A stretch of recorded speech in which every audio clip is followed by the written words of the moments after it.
सबसे पर आई मान और गीत जब हनीमून पर शिमला गए होते हैं तो वहाँ पर कुछ लड़कियां होती हैं और उन्हें मान बहुत ज्यादा पसंद आ जाता है, तो मान के पीछे ही पड़ जाती हैं और आपस में ही चैलेंज कर रही होती हैं कि मैं इसे पटा सकती हूँ तो मैं इसे पटा सकती हूँ। एक लड़की तो आती भी है और मान को पटाने की पूरी कोशिश करती है, लेकिन उसकी कोई दाल नहीं गलती।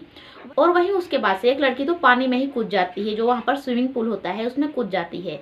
तो मान और गीत को ऐसा ही लगता है कि ये लोग नाटक कर रही हैं, लेकिन वो लड़की डूबने लगती है। तभी गीत मान से कहती है कि मान आप इसे बचा लीजिए ना, नहीं तो ये मर जाएगी। तो मान कहता है कि नहीं, ये सब इनका नाटक है। तो गीत कहती है कि नहीं, आप जाकर इसे बचाइए। और फिर मान उसे जब बचा कर लाता है और वैसे ही वो उठाता है पानी में से जैसा उसने 2 बार गीत को बचाया है, तो गीत को काफी जेलस फील हो रहा होता है। अब गीत सोचती है कि मैंने ही इनसे कहा कि जाओ तुम बचा कर लेकर आओ और मुझे ही अब जलन हो रही है, पता नहीं मैं भी कैसी हूँ। और उसके बाद से जब मान बाहर आता है तो गीत उसे शॉल उड़ा देती है और उसकी शर्ट पहनने के लिए देती है। और तभी मान उन लड़कियों से कहता है कि देखिए, आप सब जो भी कर रही हैं वो बहुत ज़्यादा गलत है। आप इस लड़की को देख रही हैं ना, ये मेरी वाइफ है और मेरे होने वाले बच्चे की माँ है। तो बाद से आकर वो फिर से बैठ जाते हैं। तभी यहाँ पर गीत को ऐसा लग रहा होता है कि वो लड़कियाँ फिर से मान को देख रही हैं और वो शॉल से ढकने लगती है कि मान को कोई भी ना देखे। इतने में वहाँ का वेटर आता है और मान के लिए केक लेकर आता है और दोनों को केक कट करने के लिए कहता है। मान कहता है मैंने तो केक मंगाया ही नहीं है। गीत कहती है मैंने भी नहीं मंगाया।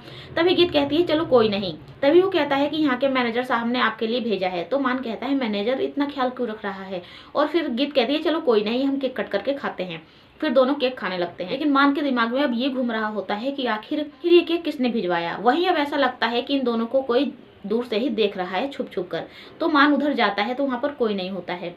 वहीं दूसरी तरफ एनी की कंपनी में कुछ क्लाइंट्स आते हैं और वो वेडिंग प्लानिंग के लिए कहते हैं। तो एनी कहती है ठीक है। उसके बाद से वो बहुत ही कम बजट की वेडिंग प्लानिंग करने के लिए तैयार हो जाती है, जिससे अर्जुन उससे कहता है कि इतने कम बजट में अगर हम शादी प्लानिंग करेंगे तो हमारे लिए क्या बचेगा। तो वो कहती है कि कभी कभी हमें एडजस्ट करना पड़ता है, हमेशा बचाने के बारे में ही मत सोचा करो। मैं यहाँ की ओनर हूँ ना, तुम जो कहूंगी वही तुम्हें करना होगा और तुम कोई भी प्रोजेक्ट साइन नहीं करोगे जब तक मैं ना कहूँ। अब अर्जुन को और भी ज्यादा गुस्सा आने लगता है।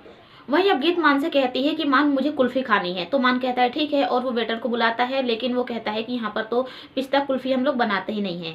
तो गीत कहती है नहीं, मुझे तो पिस्ता कुल्फी ही खानी है। तो मान वेटर को कुछ पैसे देता है और कहता है कि अब तो आप लोग बना देंगे ना। तो वो कहता है कि हाँ बना देंगे।